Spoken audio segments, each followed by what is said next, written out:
বিশ্বনবীর জামানায় এক লোক মূর্তির ইবাদত করত, মূর্তিটারে সব সময় আদর করত, মূর্তিটারে সব সময় ভালোবাসতো, সোহাগ করত, মূর্তির কাছে চাইতো।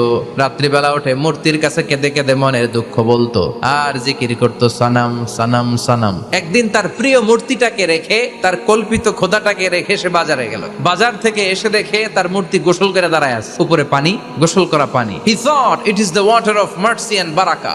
সে ভাবলো যেহেতু আমার খোদার গায়ের পানি, এটা রহমতের পানি হবে। কথা বলেন, খোদায় যদি গোসল করে খারাপ পানি দিয়ে করবে নাকি? কথা কয় না। এটা অনেক দামি পানি হবে, এটা নিশ্চয়ই বরকতের পানি হবে। He thought it is the water of mercy and blessings and water of rahmah।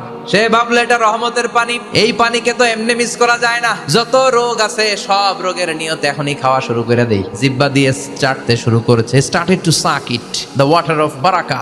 স্বাদটা একটু কটা কটা লাগে, লোনা লোনা লাগে, টক টক লাগে, বাট সে মনে মনে ভাবে এটা তো রহমতের পানি,